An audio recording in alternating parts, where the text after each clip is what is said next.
நம்ம இந்த அதாவது 70 80 என்கின்ற இந்த வயதை அடைகிற நேரத்தில் நமது இந்த உணர்வுகள் எல்லாம் எப்படி இருக்குமெண்டா எதுக்கு பழக்கப்பட்டோமோ அதில் நிற்போம். அதுக்கு பிறகு என்ன நாங்கள் பாவம் என்று சொன்னால் அது பாவம் என்று விளங்காது, நம்ம ஏற்கனவே உணராதவைகள். நன்மை என்று சொன்னால் நன்மை என்று விளங்காது. மன் ஷப்ப அலா ஷைஇன் ஷாப அலைஹி, இது பழமொழி உண்டு. எதில் ஒருவர் இளமை பருவத்தை கழித்தாரோ அதிலே அவருடைய முதுமை கழியும். எதில் இளமை பருவத்தை கழிச்சாரோ அதிலே அவருடைய முதுமை கழியும். இதில் நீங்கள் பல விஷயங்களை பார்க்கலாம். அஹ்லாக் சார்ந்தும் பார்க்கலாம், நன்மைகள் சார்ந்தும் பார்க்கலாம், தொடர்ச்சியான பாவங்கள் சார்ந்தும் பார்க்கலாம். அஹ்லாக் சார்ந்து பாருங்க, சிலர் அதாவது கொஞ்சம் கோவப்படுறவராக இருந்திருப்பார். அவருக்கே தெரியும் நான் கொஞ்சம் கோவப்படுற வேண்டும், ஆனால் அதை மாற்றிக்கொள்ள முயற்சி எடுத்துக்க மாட்டார். எனக்கு அடிக்கடி கோபம் வருது என்றது மாற்றிக்கொள்ள முயற்சி எடுத்துக்க மாட்டார்.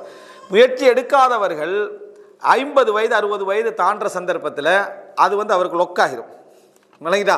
எது அந்த குணம் லொக்காகிடும். நீங்கள் பார்க்கலாம் பலரை, அவர் கோவப்படுவார் என்று அந்த வயசு தாண்டினதுனால அவரோட கவனமாகவே பேசுவாங்க.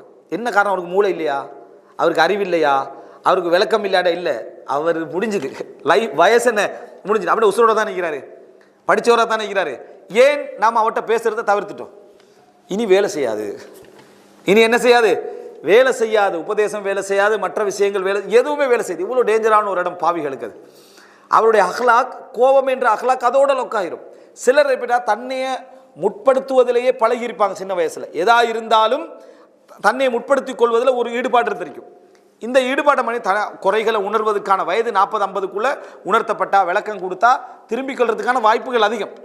இது அவர் மாற்றிக்கொள்ளாமல் இருந்தால் 50க்கு புறவெல்லாம் பார்த்தீங்கன்னா அவரை டச் பண்ண கோவம், அவர் எல்லா விஷயத்திலையும் தன்னைத்தான் என்ன செய்வார், முற்படுத்தி கொள்வார். சரி, அப்போ அவருக்கு என்ன, அவருக்கு விளங்காது. இதுக்கு பின்னால் அவருக்கு என்ன செய்யாது, விளங்காது. இதே மாதிரி நல்ல விஷயங்களை நீங்கள் எடுத்து பாருங்கள். இது அஹ்லாக் சார்ந்தது. நல்ல விஷயங்களை எடுத்து பாருங்கள்.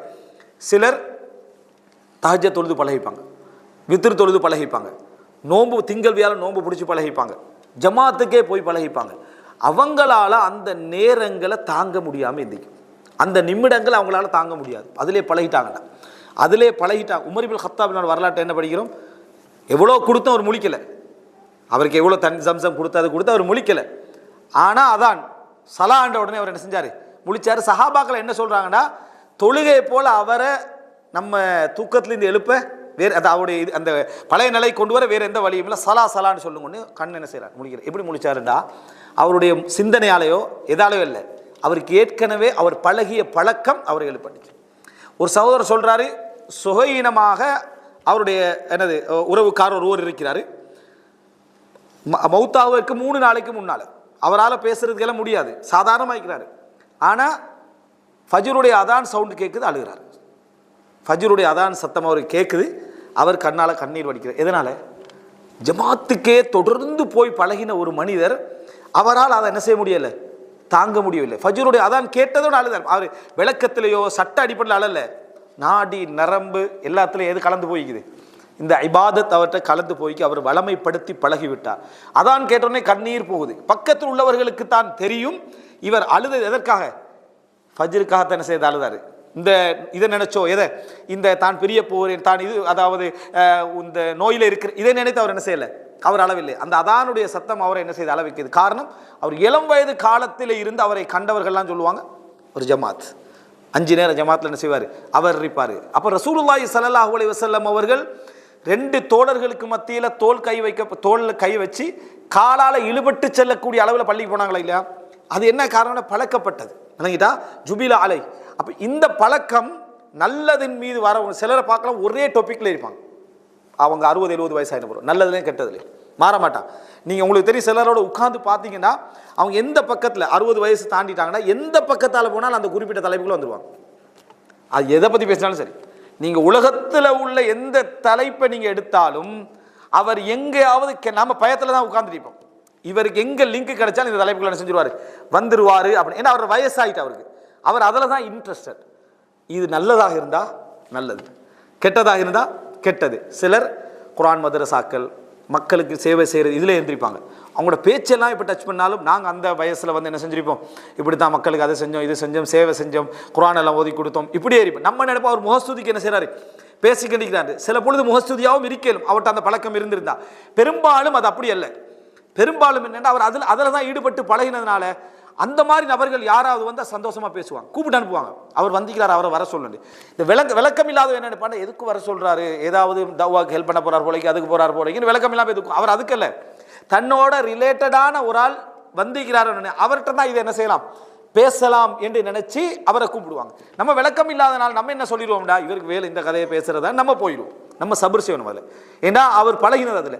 ஒரு சிலர் இவைகளை பற்றி மட்டுமே பேசுவாங்க. ஒரு சிலரை பார்த்தீங்கன்னா 70-80 வயசு சினிமா பாடல்கள், அந்த பழைய பாட்டு ஒன்று நாங்கள் கேட்டோம், அந்த பாட்டு கேட்டோம், இந்த பாட்டு கேட்டோம், அந்த படத்தில் வந்துட்டு அந்த படம் மாதிரி இந்த காலத்தில் உள்ள படமெல்லாம் இல்லைன்னு சிறப்பு பேசுகிறதுலையே இருப்பாங்க. அவங்களுக்கு நீங்கள் தவ்வா பேசினாலும் பழைய பாட்டில் வந்து நிற்பாங்க.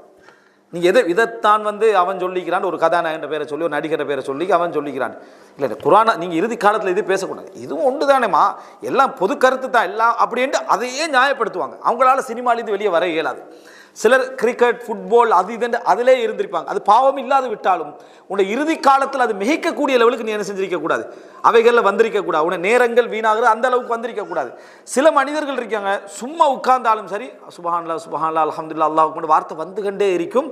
நம்ம அவர் வந்து என்னது முகஸ்துதிக்கு சேர நினைப்பு அப்படி இல்லை, பழகிட்டு அவருக்கு என்ன பழகிட்டு. அதான் ஒரு அறிஞர் சொல்றார், ஷேக் பின் பாஸ் ரஹிமஹுல்லாஹ் அவர்கள் கேள்வி பதில் நடத்துகிற அந்த சந்தர்ப்பங்களில், மார்க்க கேள்வியில் கேட்கப்படுற சந்தர்ப்பத்தில் ஒரு கேள்வி கூட்டு அடுத்த கேள்விக்கு இடையில கிடைக்கக்கூடிய 2 நிமிஷத்துலையும் அவர் வாயில திக்ர் வந்துகிட்டு இருக்கு. வேணுமென்று செய்யறதில்ல, பழகியது விளங்கிட்டா, அவருடைய வாயில திக்ர்கள் வந்து கொண்டிருக்கும் அப்படின்ட்டு. இந்த பழக்கத்துடைய அதிகத்தின் காரணமாக ஷேக் பின் பாஸ் ரஹிமஹுல்லாஹ் அவர்கள் சில டைம்ல மலசல கூடங்கள் போகிற நேரத்தில் தண்ட ஹுத்ராவால வாய் என்ன செய்வாங்க, கட்டி கொண்டு போனார்கள் என்ற செய்தியை நம்ம என்ன செய்கிறோம் பார்க்குறோம். எப்படிப்பட்ட ஒரு நிலைமைன்னு நினச்சி பாருங்க. இதான் நான் சொல்கிறேன், என்னடா நம்ம தௌபாவுக்குரிய வாசல் தெரிந்திருக்கலாம், வயது என்ன செய்யலாம் நமக்கு இருக்கலாம், ஆனால் நம்ம பழக்கப்பட்ட பழக்கம் நம்ம பாவிகளாக இருப்போமாக இருந்தால், நம்ம ஒன்றில் நம்முடைய இதை தொடர்பில் அப்படியே வைத்து கொண்டிருந்தோம் என்றால், நம்ம 50 தாண்டுகிற சந்தர்ப்பத்தில் 60-50 தாண்டினால் கூட ஓரளவுக்கு விளக்கம் இருக்கும்.